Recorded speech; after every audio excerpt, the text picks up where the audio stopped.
Welcome to another edition of EDTalks. And with me today is my friend from QliqSoft, Krishna. Krishna, welcome to EDTalks. Thanks, Ed. Glad to be here. Nice to join you.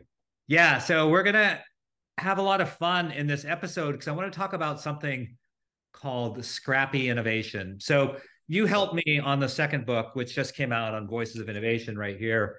And Voice of Innovation, as I think most of my audience knows, is really a collection of best practices of what other organizations are doing around the world when it comes to innovation. And someone was asking me what sort of the common themes were. And one of them is definitely this concept of scrappy innovation. So we're going to spend some time talking about that. I do want to self-disclose to everyone, though, because Krishna and I have been friends. We both live in the same metroplex. We've been friends for a long time. And I definitely help QliqSoft and as their chief transformation officer. So I get a chance to chat and see the inner workings of how you build a fantastic organization and just how they help people around the country and globally. And so I just want to make sure everyone understands that. But what we're really talking about today is this whole concept of scrappy innovation. So we'll define scrappy in a minute and then give you some examples of some amazing things that people are doing with scrappy innovation. So Krishna, tell us just a little bit about yourself. Yeah, Ed. So I will go back in decades in Dallas, Fort Worth. I've been living almost for 30 years. I probably call myself as a native of Texas now. I started my career in tech when Texas was actually Dallas is or was the telecom corridor of the state country. And I started as a telecom engineer, and then started there, and then gradually become an entrepreneur in late 90s, and then started a few companies in the communication security space. Had some good exits from those, and then started doing more of a serial entrepreneurship. And then I find my calling into QliqSoft because healthcare was my passion for some time, and because of my brother is a doctor, and also I have so many people associated with doctors, and I was curious always about how they use technology. Obviously, healthcare lags in many ways in technology usage compared to other industries. So that got lead me to what can we do for here healthcare, particularly when they're using pagers and faxes. Can we change that into more real-time bidirectional communication among care team members, but also with patients? So that's the origin of QliqSoft, and then it will grow into a sustainable business here, helping our clients, or thousands of them, all over the country. Yeah, it's really cool what you've done. Your background and just growing another company that's really helping a lot of organizations, both from a business aspect as well as a clinical aspect. So again, going back to the book, so we're going to turn our attention now to scrappy innovation. So what scrappy means to me, and then Krishna, I'll let you add if you have something else, is a lot of people struggle, and when I say people, I'm talking organizations as well, they struggle with innovation because it seems so heavy. And it's like, oh, I need a chief innovation officer. Oh, I need a director of innovation. Oh, I need to build out a team of innovators. Oh, we need to have, this focus on innovation. And there's probably only less than 5% of organizations, we'll just stick to North America, that have that ability to hire resources and specific people. And so as a result, I think people kind of throw their hands up. It's like, well, I guess we won't be innovative. Our innovation will come from, whatever. We'll wait on our vendor X, to bring us innovation. And so nothing really changes quickly, and they don't get the benefit of a lot of the new technology. But the examples in the book, it's just full of organizations that they don't have that. They're in that 95%. They don't have all those resources.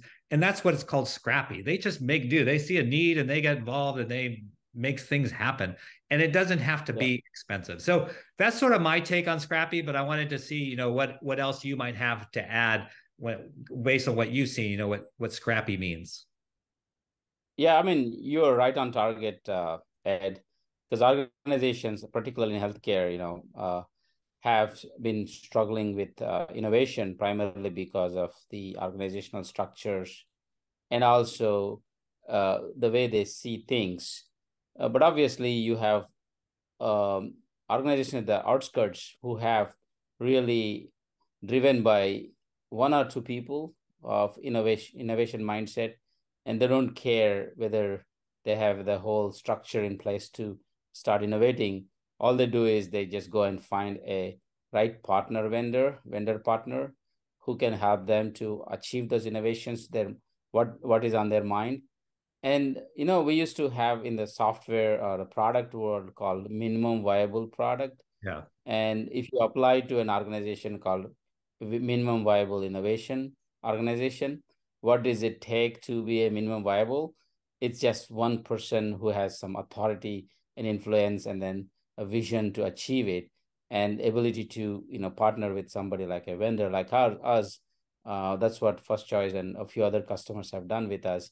We work with them very closely to make their vision come true, without having a whole shebang of people working around and creating charts and requirements and such.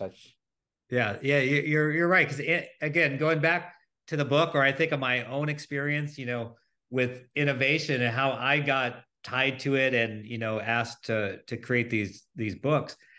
We didn't have any of that, right? We didn't have that chief innovation officer or anything like that, and it was just a few of us who saw a problem and decided, work with find a vendor partner, and make stuff happen. And you don't need a lot of money, and there's a lot of different ways of doing it, and you can have these great outcomes. So again, I don't want to talk too much myself. I'll just point people to the book, because there's so many examples from Cleveland Clinic, Texas Health, just different organizations that I've been part of or haven't been a part of. There's 35, 40 examples again. So you mentioned one, which is First Choice, and I am familiar with them. I met the director of their CBO.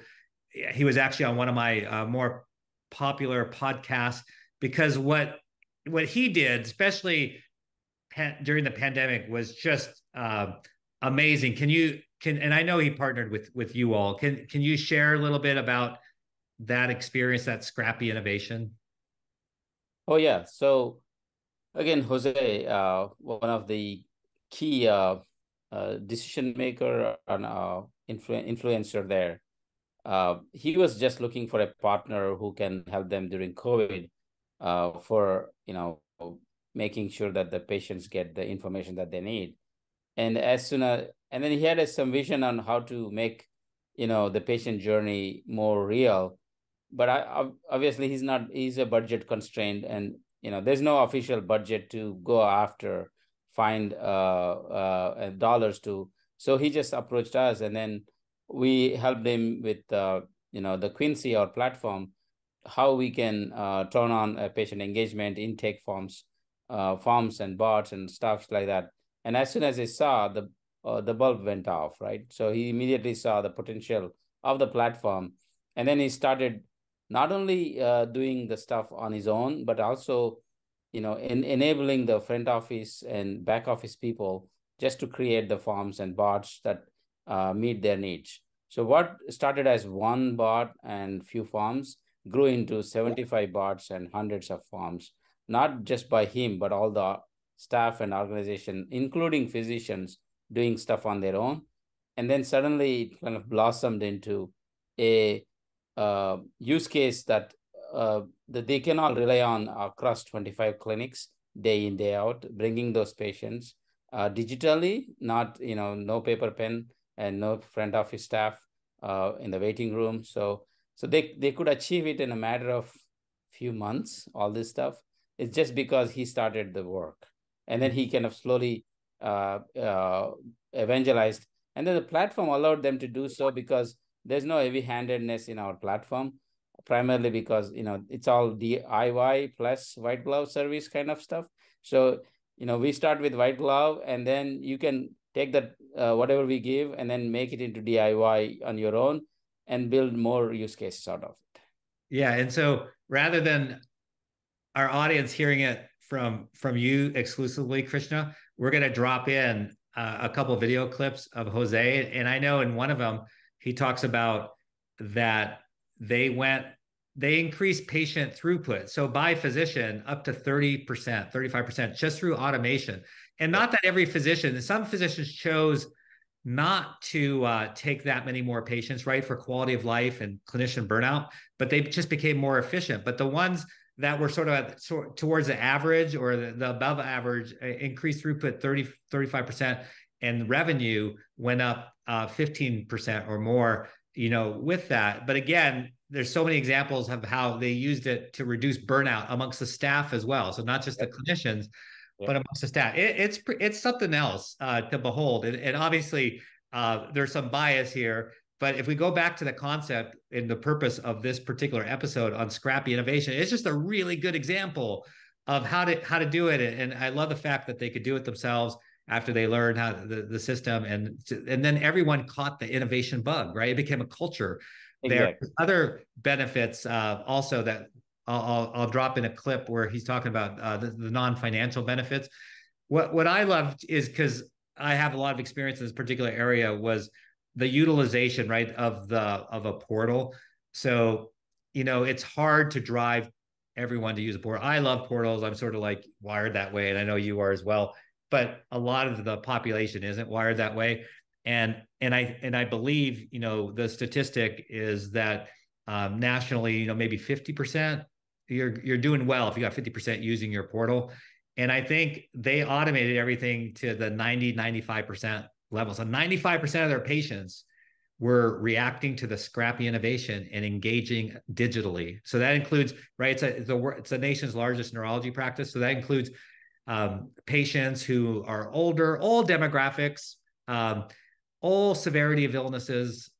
So it's quite something. So we'll move on. Because we'll drop in the clip so you can hear it from them directly. I give you some of the benefits that we've had over time. We had a reduction in overtime, about 22% reduction in overtime.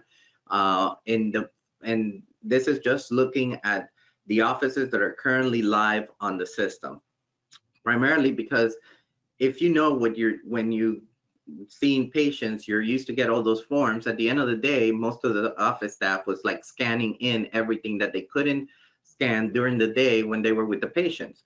So it was usually going into their lunchtime or going into, after hours, trying to get everything that, they had to scan in. Since the documents were already delivered and they were there digitally, they didn't have to scan in anything. Everything was already there and received. So overtime was reduced a little. Physicians were able to decide if to leave early or add extra patients. This was in part because we had patients that, there was no backing up of the schedule. Patient showed up, his forms were done, and he was able, the patient was able to go right through the waiting room into the exam room. The patient was seen. So doctors, instead of finishing at 12:30, they were finishing at 11:45. And so they had earlier times. Instead of finishing at 6 o'clock, they were finishing on 4:30 or 5 on the dot. And so again, reducing the overtime. Doctors were also sometimes finishing a lot earlier. So some doctors decided to add patients to it. This, of course, led to an increase in revenue because we were adding more patients to the schedule. We didn't change the hours that we work. We did not add physicians. We did not do anything except increase our throughput of the patient. Patient satisfaction also went up when people didn't have to wait, especially during the COVID times, that they didn't have to be in the waiting room with 20 other people in there. That was good for them. There was less people, and again, there was also a lot less clutter at the front window of all these offices. Instead, it was more of, okay, you're done, go right through. And if the insurance verification team, for example, had a problem, they were able to communicate with you and exchange pictures, documents, anything. If you were missing some results, we were able to get that through the patient sometimes. So we would communicate with the patient using QliqSoft, and again, it allows us to do all these wonderful things that we couldn't do before. Employee job satisfaction actually went up too. And this was really, to me, one of the biggest like eye-opening. One of the moms, one of the girls that works at the front desk, and I've shared this story before, actually came up to me and said, Jose, I used to pay about $200 a month in daycare after hours because I would always run late. And she goes, I'm not running late anymore because we can get out on time, and it's saving me, you know, $200 a month. And I just thought that was a great thing. This is me showing you the numbers, and this is one of our providers, just one of our doctors, kind of blanking out his name at the bottom. So, but this is just to give you some idea of how we started. So we rolled off QliqSoft in February of 2020. March 2020 was when we rolled it out. As you can see, due to the pandemic, there was a decrease in the number of patient count. And at the end of the year, he saw about 2,866 patients. The next year, he decided to add more patients starting sometime in November. And he decided to add 2 more patients. And he added some more patients in the morning, some more patients in the afternoon. And between 2020 and 2021, he had a 10% increase in the number of patients seen, which led to an 8% increases in the revenue. Between 2021 and 2022, he had a 22% increase. By that time, this office where he was totally mastered the system. They knew how to do it. They probably know how to do it now better than I do and most of my team, because they're in it every day, interacting with the patients. So they had a 22% increase in patients, which led to a 15% increase in revenue. And then again in 2020 if you compare the numbers from 2020 to 2022, he had a 34% increase in patient flow. So I wanted to just share this with you so you would understand that this is something that's real and that can lead to palpable and metrics that you can actually see, changes that you can actually realize. I think another example that's in the book, and they've been on our program before, we may drop a clip with Virtua. So Virtua is another client that leveraged Scrappy innovation. Can you share a little bit about some of the work that they did?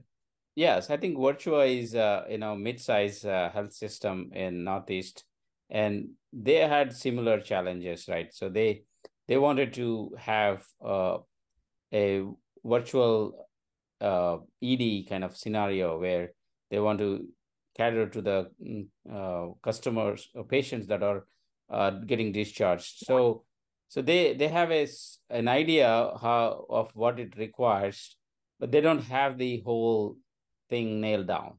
So what they came to us is, okay, we have this kind of idea, and we sat with them and then showed them our tool chain. Obviously, they saw the bots and the forms, and they could build on their own what is required for their needs. And then they did not wait for entire things to be completely done, validated. So they launched it as soon as they saw, okay, this is good enough, right? So the good enough stuff is kind of follows into the MVP Scrappy innovation model, where if it's good enough, then I can go to my patients, and then I get my feedback, and then I iterate and then improve on it. So what the good thing is, the tool allows them to do so without any too much of development work from us. So they were able to go off on their own without training wheels very quickly, and then started deploying to their patients. And in their case, they immediately started seeing, readmission rates reduced. The patients were able to reach, and this is post-COVID, right? So just about the COVID ending and then post-COVID, and they continue to use the application to serve this patient population using the same tool chain that we gave the first choice neurology, right? So it's kind of an organization. I mean, they grew on top of it, so they started using more and more across the board. But it started as a one man's vision, a one man's drive and a couple of people joining that group and then making it happen. And then they find the organization support after that. It's amazing that when it works, when the Lego bricks fall in place, you can build whatever you want, right? Yeah. Yeah. And again, going back to the purpose of our episode is, look, you're hearing from Krishna, who's had multiple companies, lots of success, worked with a lot of different clients, multiple industries, and just how scrappy innovation can work. So we try to give you some really good real life examples, some of that are drawn from the book. And then also, so it's just one of the main themes that comes through in the book. And that's that whole concept of scrappy innovation. So we really want to encourage you not to think like, oh my gosh, I can't do innovation. That's for that big academic medical center, or, or those organizations that have a big innovation arm and a ventures arm. Yeah, for sure. They have a mechanism, but that doesn't even guarantee them success. What it really comes down to is leadership, right? That, Krishna, that's what you were just sharing in all your examples. Like one person got it, and where they were an influencer, and it didn't matter. Like in one case with Jose, he was not the CIO, he was not the CDO, he was not the CEO, he wasn't a clinician. He was just someone who's like passionate, like, how do I do something to help? And then partnering, you always want to partner with a great vendor, and then you come together and you make things happen. And again, some of the common, I'm just sort of summarizing, and if I missed something, please help me out here. But is anyone can do it. You just have to have passion. And then 2 is you don't need a lot of money. You can do this scrappy. That's part of the scrappy is low cost. You get into it low cost. The concept that you kept bringing up was agile, right? The minimally viable product. Get something going. Let people see. And that's what happened in Jose's case in Virtua, is like people saw, wow, or in Metro Health, the other examples in the book.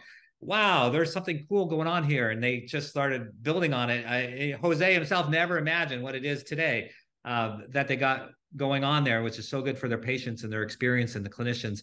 And so those were sort of like my quick summary. Krishna, I don't know if I missed anything, like how to do scrappy, but that's really it, right? Just have a passion for it, evangelize, find a partner, go low, work your way up. Yeah, exactly. So I think you nailed down all the characteristics of Scrappy innovation. I think I couldn't add any more here, because it's all, again, it's like how the tree grows, right? So from sprout, from a seed to a sprout to the plant to a sequoia, something like that, right? So that's how I see innovation has to be, rather than top-down waterfall models. That, I mean, it works in large scale systems, but I think when you're constrained, and this is the best way to go.